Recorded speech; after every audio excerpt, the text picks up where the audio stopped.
이거는 한국 언론에서 너무 많이 나오는데 이거는 나타냐후를 잘 몰라서 그래요. 나타냐후는 오늘 갑자기 하늘에서 떨어졌다가 다음에 행정기관에는 몇 개 이제 비리 같은 거 더 줘서 나 이걸로 걸리면 안 되겠다 해서 이거 끌고 가는 사람 아니고, 이분의 70년대 60년대 미국에 갔을 때 했던 방송들이 있어요. 한번 유튜브에 들어가서 한번 보세요. 이거는 나타냐후의 정치적 생명이라는 별개라니까요.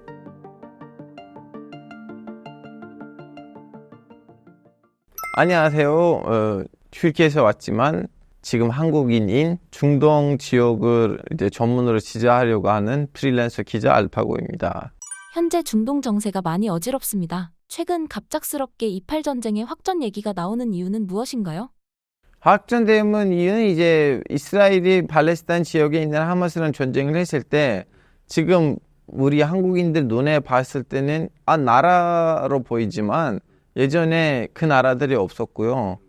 하나의 동일된 지역이 없고, 그러다 보니까 한국인 입장에서 우리가 중국이랑 싸우면 왜 일본이 관심 가지겠어? 아니면 우리가 일본이랑 싸우면 밑에 있는 왜 대만이 관심 가지겠어요? 이렇게 생각하실 수가 있는데, 이쪽 동네는 예전에는 하나의 동네였고 쪼개졌기 때문에 아직도 그 나라 시민 정체성 이런 것이 국민으로부터 제대로 내려가지 않았기 때문에 이스라엘 팔레스타인 문제를 남을 수가 없는 상황이고, 주변 국가들이 아무리 말이 팔레스타인이더라도 이제 자국민처럼 여기니까 이스라엘과 팔레스타인 사이에 있는 이 문제를 자기 문제로 생각하는 거고, 그래서 이스라엘과 팔레스타인 붙을 때마다 여기에다가 관심을 가진 다른 나라들, 다른 세력들도 항상 있었어요. 어느 날까지도 있었고 해결 안 되면 앞으로도 있을 것 같아요.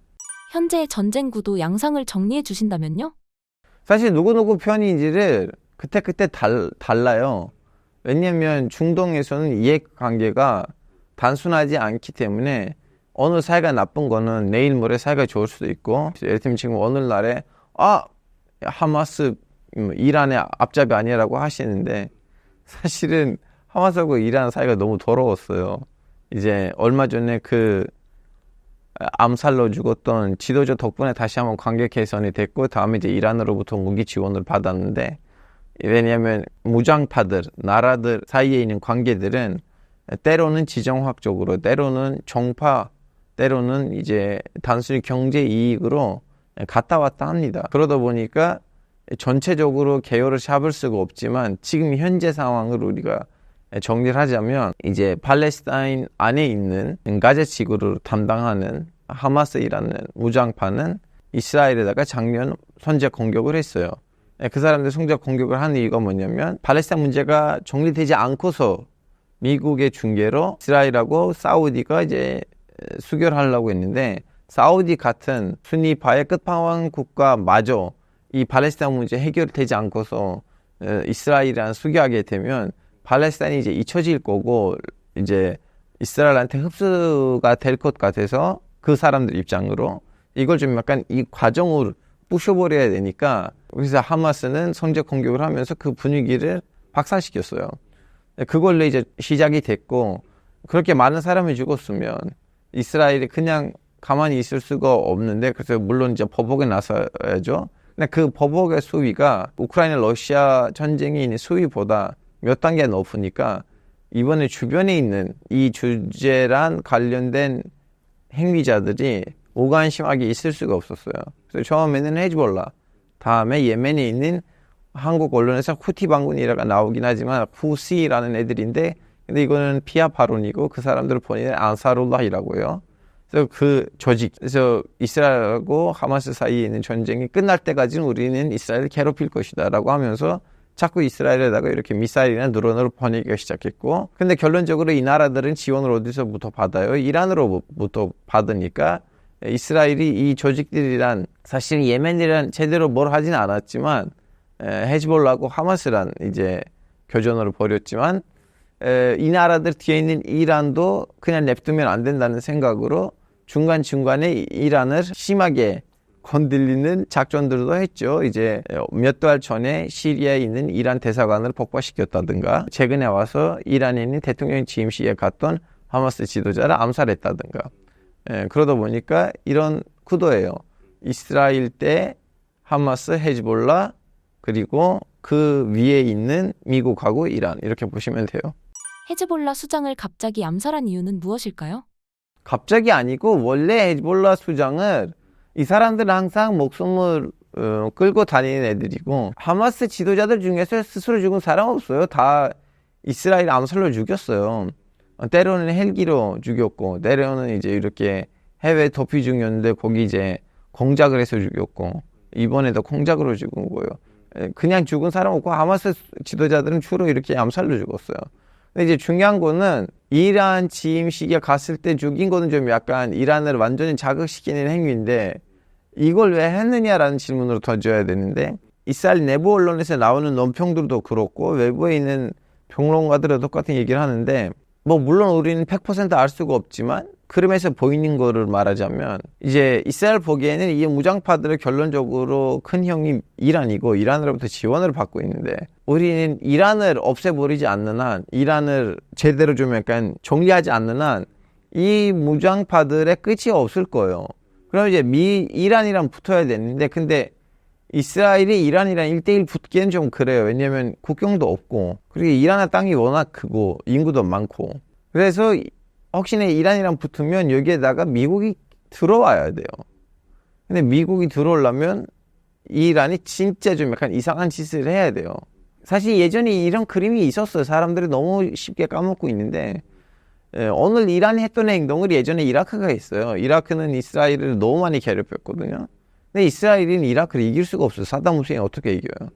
그래서 결론적으로는 사담 후세인을 미국이 최고했잖아요.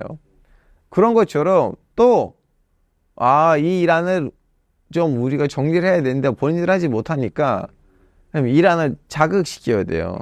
이란이 사담 후세인이 했던 실수들 하게끔 하고 다음 이제 미국이 와서 정리를 해야 되는데 근데 문제가 뭐냐면 이라크는 그 당시에 사담 후세인에 의해서 통제를 받은 나라였기 때문에 독재자 국가였거든요. 1인 독재였어요. 근데 이란은 민주주의 수치가 물론 이제 이스라엘보다 낮긴 하지만 결론적으로는 거기서 진짜 한 명에 의해서 좌지우지하는 나라가 아니고 물론 이제 종교 지도자의 말이 항상 위에 있긴 하지만 근데 종교 지도자도 사담 후세인이 이라크를 끌고 가듯이 이란을 끌고 가진 않아요.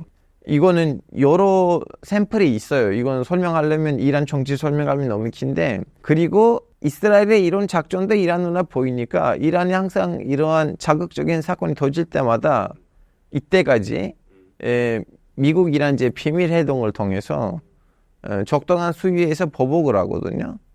이번에도 그런 보복을 하고 넘어갈 건지 어떻게 할 건지는 두고 봐야 돼요.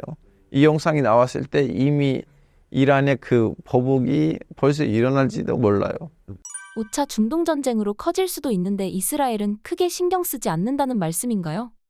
아니 이스라엘 엄청 신경 쓰는데 이거 알아야 돼요. 이스라엘 마음이면 전쟁이 진짜 끝났으면 좋겠죠. 이스라엘 입장에서. 왜냐하면 가서 경제 활동을 해야 되는 애들이 지금 군대에 끌려가 있고요. 그리고 이스라엘이 오직 이 벤처 기업 아니면 소프트웨어 이걸로만 먹고 사는 나라가 아니고 지중해가 다 아수라장이 됐기 때문에 나름 좀 약간 그나마 잘된 나라는 이스라엘이었기 때문에 이스라엘이랑 하이파 항구는 또 이스라엘 경제에다가 어마어마한 영향을 미치는 항구예요. 근데 지금은 누가 가서 하이파 항구를 이용하겠어요. 이스라엘마저도 자국을 위한 필요한 물품을 하이파 항구로부터 못 받아요. 이제 육지로 아랍 국가들을 보내거든요. 진미 아랍 국가들이.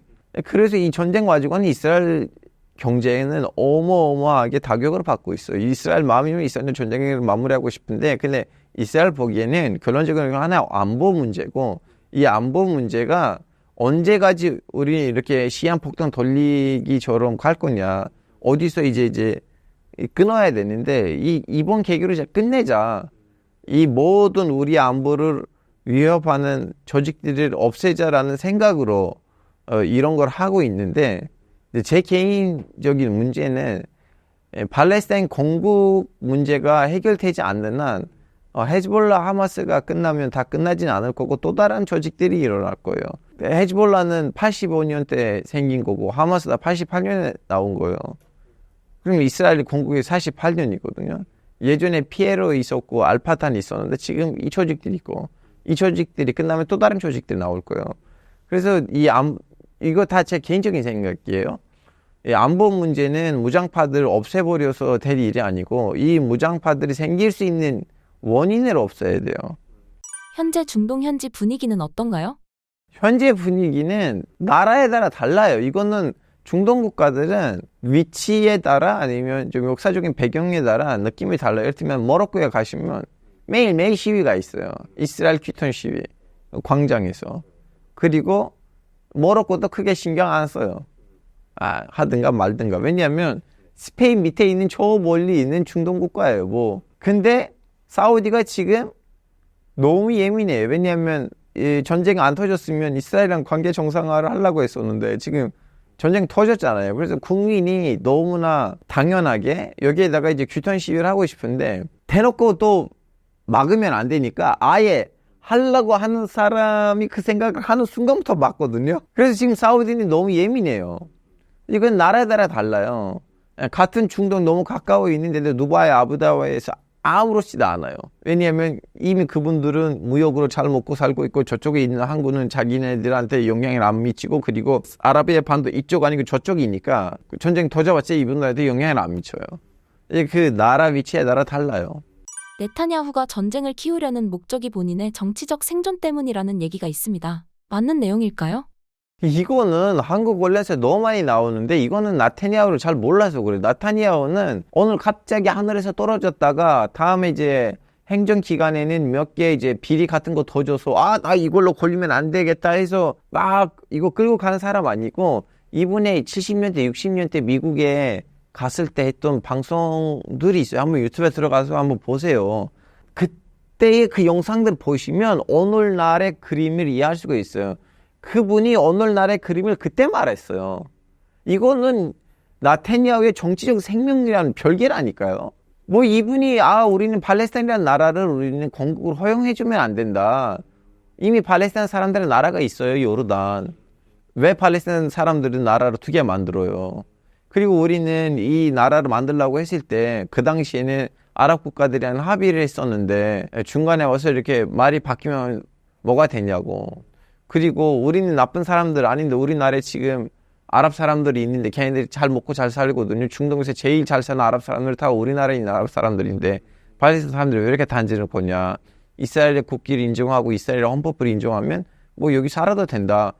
그 사람이 그때부터는 나는 팔레스타인의 건국을 허용하지 않겠다고 했었고 그리고 93년에는 이제 팔레스타인의 건국을 단계적으로 허용하겠다는 이제 오슬로 협정이 있었는데 그때 그분이 나는 오슬로 협정을 깨부시겠다는 공약으로 정치계에 이제 대대적으로 출마했던 사람인데 이러한 정치적인 배경을 있는 사람이 오늘날에 그런 행동을 할 거예요. 이거는 그분의 정치적 생명이란 별개예요. 근데 자꾸 그 얘기만 나와요. 한국 언론은 안타깝게도. 그리고 그 재판 내용들도 보시면 물론 이제 도덕적으로 문제가 있지는 있어요. 한번 재판을 받아야 되는데 근데 사람을 감옥에 보낼 정도인가는 모르겠어요. 왜냐하면 제가 세 가지에 제 알기로 그 재판이 하나는 어떤 이제 언론사가 있는데 그 언론사에 어떤 문제가 있었는데 그걸 이제 이분 때는 해결됐거든요. 그래서 그 언론사로부터 비싼 샴페인 하고 이제 뭐 와인 받았다든가 아니면 뭐 비즈니스 티켓 끊었다든가 이걸로 이스라엘에서 정치인의 정치 생명이 끊길까 모르겠고 그리고 이미 이 재판들이 있을 때는 나타냐후는 정권으로부터 한 거의 2년간 물러난 적이 있었거든요. 나타냐후는 이제서야 다시 정권을 잡은 건데 2022년 말기에 정권을 잡았거든요. 근데 그 이전 한 1년 반, 2년 가까이 정권이 없었어요. 반대파가 정권을 잡았는데 감옥에 안 갔지 않아요. 그래서 저는 이거 아니라고 생각해요. 이스라엘의 행보를 국민들은 어떻게 생각하나요? 그 하마스의 작년에 있었던 그 공격이 너무 끔찍하고 비인간적인 공격이었기 때문에 그동안 중도파 사람들도 진짜 하마스는 손봐야겠다. 진짜로 제대로.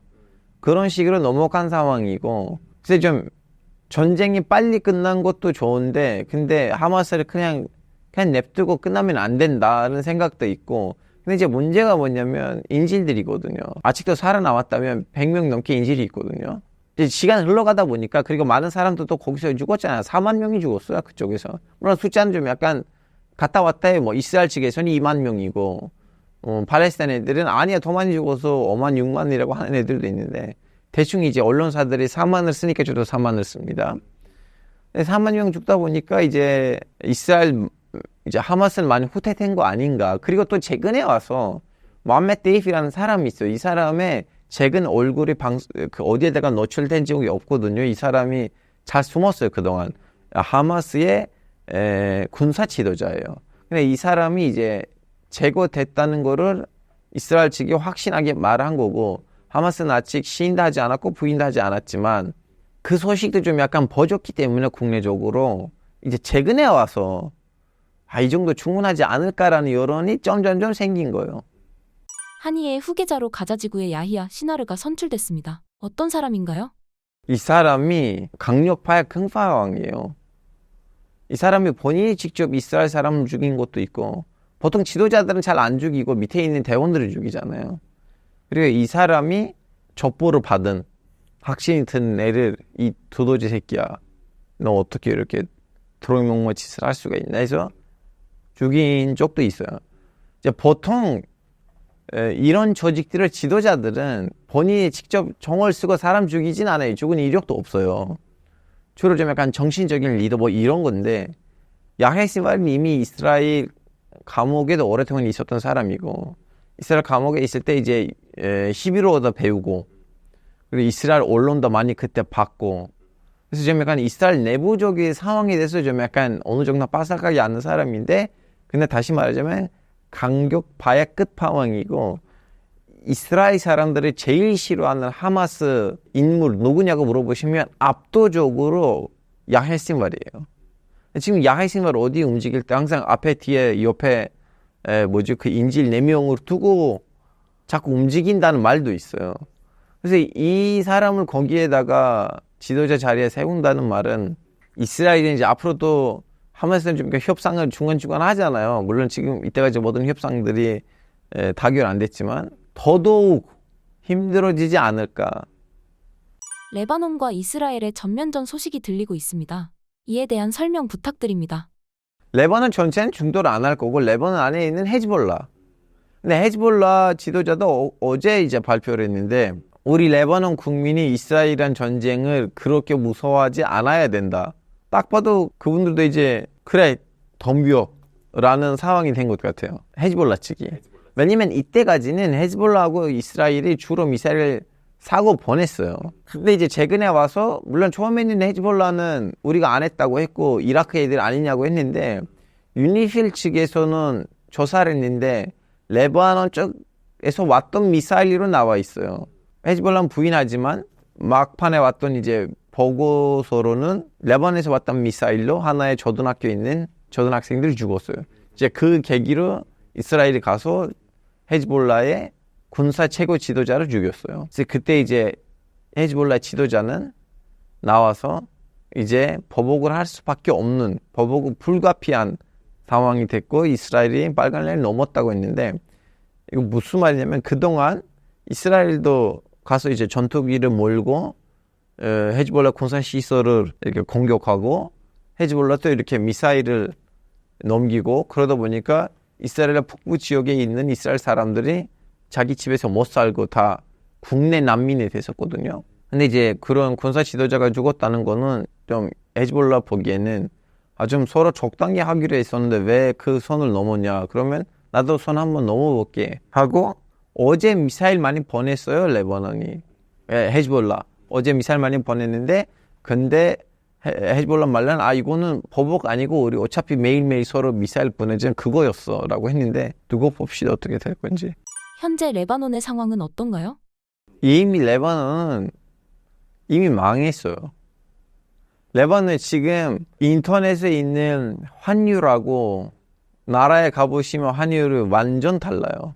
거의 한 6배 차이예요. 그 가서 100불 주시면 그 나라의 제일 높은 지폐로 한 톤 타바를 받아요. 한국으로 따지면 5만 원권처럼 이제 거액권 지폐로 된 한 다발을 받아요. 100불 주시면. 그런 식으로 나라 경제가 완전히 지금 망한 상황이고, 그러다 보니 이제 이 상황에서는 그 가스를 신경 쓸려나 모르겠어요. 헤즈볼라의 목표는 무엇인가요? 헤즈볼라 사실은 목표가 뭐냐고 물어보시면 이 질문이 너무 애매모호한데, 헤즈볼라 맨 처음에 탄생 때는 그때 이스라엘이 레바논을 점령하고 있었거든요. 그래서 우리는 외세를 몰아겠다는 목표로 나왔다가 일단 미국을 몰아냈고 다음에 이스라엘을 몰아냈거든요. 근데 이스라엘 시골 몇 개를 안 줬어요. 근데 그 정도 용토는 솔직히 말하자면 뭐 신경 쓸만한가는 모르겠어요. 그 거짓을 부릴만한가 모르겠는데 일단은 이스라엘이 돌려주지 않는 시골이 몇 개 있고, 그리고 헤즈볼라는 지금 현재로서 레바논에서 제일 강력한 집단이에요. 강력한 집단인데 근데 또 사실은 이제 군사를 해제했었어야 되거든요. 근데 헤즈볼라뿐만 아니고 거기는 웬만한 그 정치 집단에 자기 군사력이 있어요. 예를 들면 기독교 정당이 있어요. 카타입. 그 사람들도 자기 군사력이 있거든요. 다 자기 군사력이 있어요. 그 중에서 제일 막강한 군사력을 갖고 있는 집단이 헤즈볼라예요. 이런 상황에서는 이스라엘이 목표이자 수단이기도 해요. 그러다 보니까 이제 말로는 우리는 예루살렘에 마음 편하게 아무 문제 없이 성주 순례할 때까지는 우리는 싸우겠다고 하는데, 이 팔레스타인 문제가 완전히 해결되면 그때 헤즈볼라는 좀 약간 단색 명분을 잃게 될 거예요. 이제 이스라엘이 완전 개멸 아니고 이 팔레스타인 문제가 해결되면, 제가 방송 앞에서 말했던 그 팔레스타인 공국 문제, 이 문제가 해결되면 헤즈볼라는 진짜로 좀 약간 명분을 잃을 건지 뻔해요. 이번에 당선된 이란의 대통령의 마수드 폐쇄시키야는 온건파라고 합니다. 어떤 사람인가요? 사실은 이 계기에서 그 얘기해야 돼요. 왜 이란에서 죽였느냐라는 질문을 우리가 앞에도 물어봤었잖아요. 2020년 때 바이든이 당선됐을 때도 바이든이 이란이란 우리는 핵 협상을 하겠다고 했었거든요. 왜냐면 트럼프 때 중단됐었는데 다시 개최하겠다고 했는데, 바이든이 당선되고 2주 만에 이스라엘이 이란에서 핵 과학자를 이제 암살했거든요. 그 분위기에서 어떻게 미국하고 이란이 핵 협상을 해요? 이번에도 온건파 대통령이 당선됐고 우리는 뭐 이거 하겠다 했는데 지금 또 죽었잖아요. 또 어떻게 핵 협상을 해요? 자꾸 이란이 나 악마 아니야. 왜냐면 이란이 진짜로 오바마 때 핵 협상을 했을 때 진짜 좀 약간 경제 제재가 풀리면 포기하려는 거를 너무 명백히 보여줬고, 다음에 이제 이란 외교관이자 외교부 장관이 이제 핵유력에서 이제 나왔는데 다음에 다시 좀 약간 부인했다가 시인했다가 그런 부분인데, 왜 트럼프는 중간인가 포기했냐? 시리아에다가 러시아 군인을 끌고 왔거든요. 그걸 본 트럼프는 꼴 보기 싫은 거예요. 하여튼 결론적으로 이란 보기에는 핵이 없어도 돼요.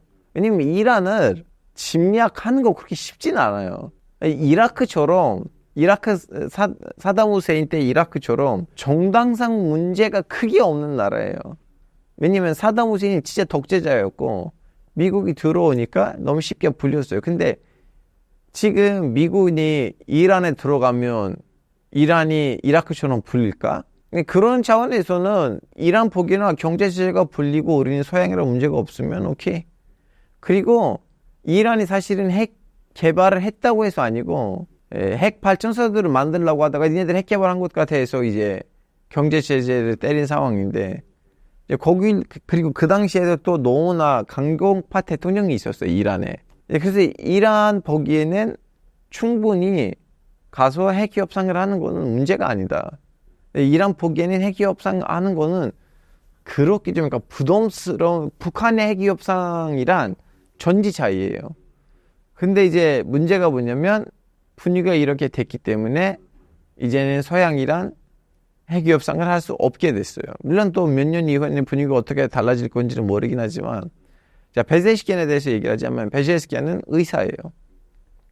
의사이고 소수민족이에요. 엄마 아빠 둘 다 소수민족이에요. 그리고 소수민족이다 보니까 소수민족들의 언어를 잘하고 있고, 방송 앞에서 소수민족들의 언어로 얘기를 할 수도 있고, 그리고 당선되는 그날 밤에도 이제 이란 말로로 이제 국가 연설을 하고 난 다음에 또 쿠르드 말로로도 쿠르디스탄 만세 이런 말도 했던 사람이에요. 그리고 이분이 하테미 정권 때는 보건부 장관이었어요. 하테미는 진짜 좀 약간 온건파의 끝판왕이었어요. 하테미가 대통령 되면서 이란 혁명은 무너졌냐라는 그런 말까지가 있었거든요. 그 정도로 그 온건파였는데 그 정권 때는 보건부 장관이고 그 이후로는 이제 국회의원으로 자꾸 출마해서 이제 자리를 차지한 사람이고 이 사람이 또 그거 있어요. 이제 의사이다 보니까 그 심장과 교수예요.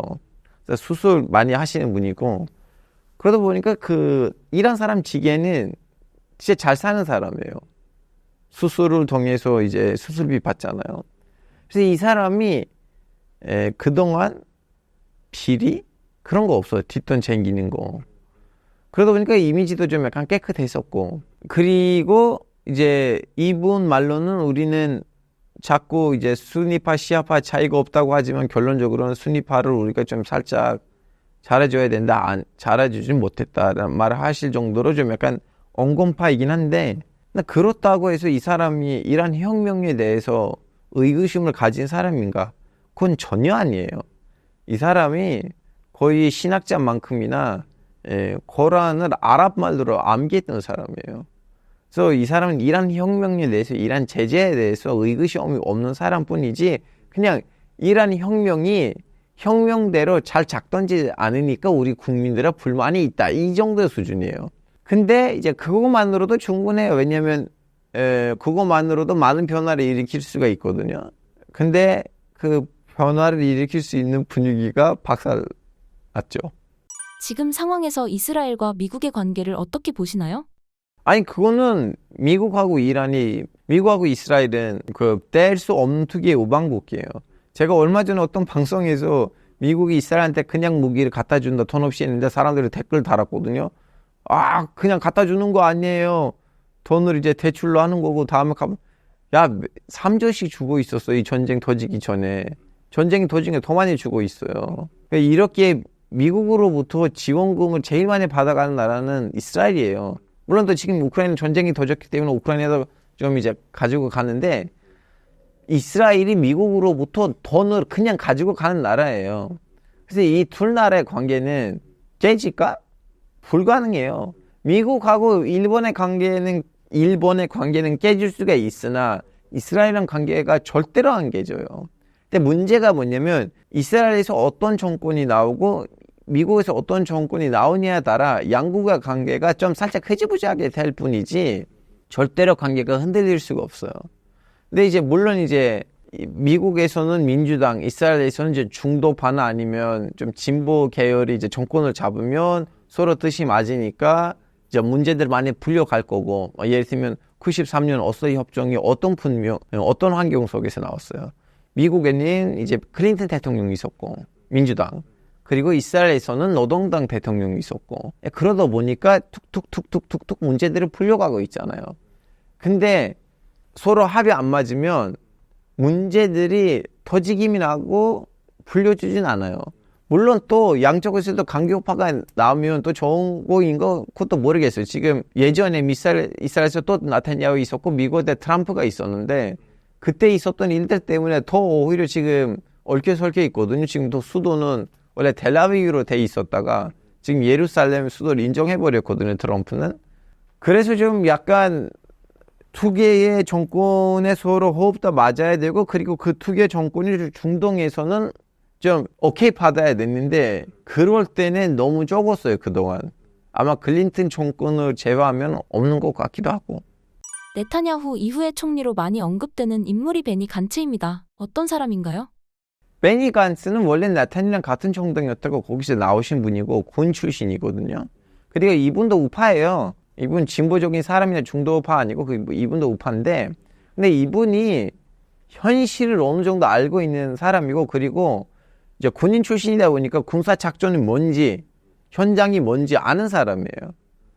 그래서 이 사람 보기에는 이렇게 무작정 이렇게 밀고 가는 거는 말이 안 되고 그리고 지금 간츠는 그 얘기를 했어요. 야 우리는 오케이 가자를 먹었다. 그럼 다음에 거기 어떻게 할 거야? 거기에 대한 말이 있어요. 예를 들면 거기서 군사정권을 우리가 설치를 한다면 우리 지금 그 정도 병력이 없다. 그래서 이런 계산들을 하는 사람이고 재정적으로 가능하다면 팔레스타인 건국이 안 됐으면 안 됐으면 하는 마음도 가지고 계신 분이고 근데 굳이 건국을 하려면 뭐 안보의 문제를 일으키지 않는 차원에서이면 그것도 한번 고려해 볼 만한 좀 약간 현실적인 사람이에요. 최대한 모든 것이 토론 가능한 사람이에요. 근데 나타냐후는 자기 신념이 있어요.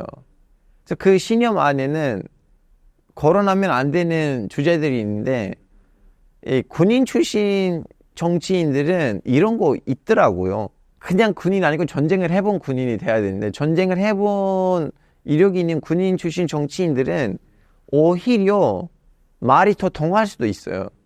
왜냐하면 그분들 보기에는 전쟁 한 번 더 지면 많은 병사가 죽어가는 건데 그럼 되도록 전쟁이 안 터져야 되거든요. 현장에서 이제 피가 흘러가니까. 그래서 그런 차원에서 자꾸 나타냐후랑 부딪히니까 빠져서 자기 정당을 만들었고 야핏도 있어요. 라핏도 있고 그분도 예전에 앵커 같은 분이었는데 그분은 아마 그나마 중도하고 우파 사이에는 좀 약간 이 가운데 있고 하여튼 뭐 이 정도는 나프탈리도 괜찮고 모르겠어요. 이스라엘에서는 갑자기 우리가 모르는 사람 튀어나올 수도 있어요. 현재 가자 지구의 상황을 말씀해 주신다면요?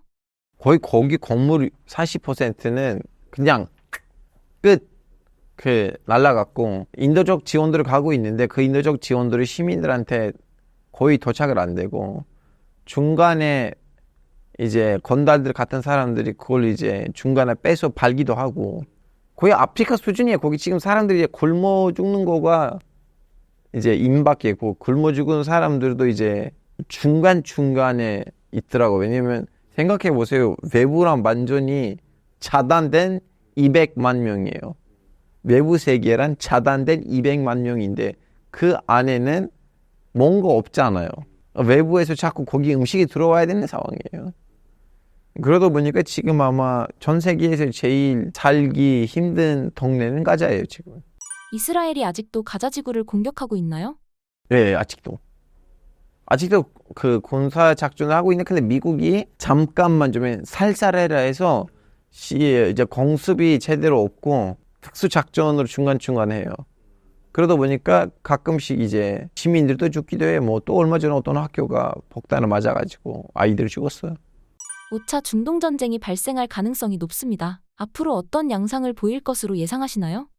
나라도 좀 뭐라 해야 되나 좀 약간 뷰로크라시 권위주의가 제대로 자리를 잡은 나라가 많지는 않아요.